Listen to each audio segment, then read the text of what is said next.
Mga kaibigan, isang magandang araw, magandang umaga ho sa lahat. Pasinsahan na po yung just to understand my voice. It is because I have a fever. Nagkakaroon ho tayo ng lagnat, mga kaibigan. For how many days na po, no? How many long week na po, parang pangalawang weeks na ho ito, mga kaibigan, that we have a fever, no, in life.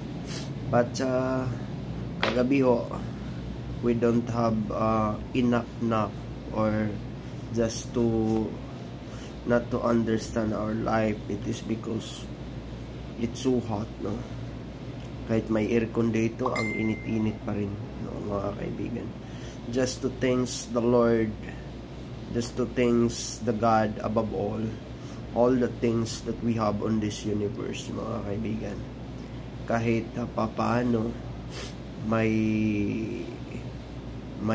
lagnat ho tayo at wala ho tayo sa tamang kondisyon sa buhay na ito, but hindi po natin ipinag-iwan yung trabaho ho natin, yung pagsiservisyo ho natin sa bayan, for the benefits of the law, for the benefits of the Filipino people, for the benefits of our nations, that I am here as a tools of the government. Even though I have a fever for how many days, and also may sipon ho tayo, mga kaibigan, just to understand it.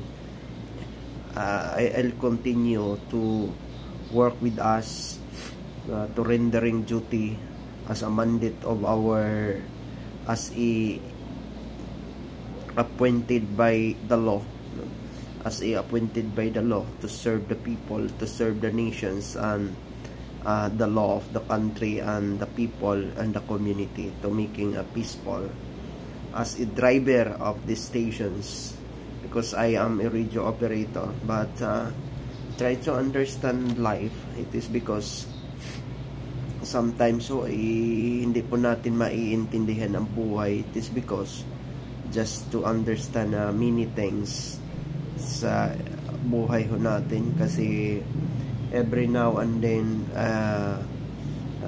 we are prone to have that kinds of that we could not to be predicted, or we could not to predict everything in this life. Just to understand and pray always to God. Even though kagabi nung kitakigan jud tag maayo, but still we are rendering duty by sentinel and here to answer the calls coming from outside and the inside of our organizations, mga kaibigan. At I don't have any limits of that, but I am here to stand my ground, to stand and to defend what is all about the dispatching.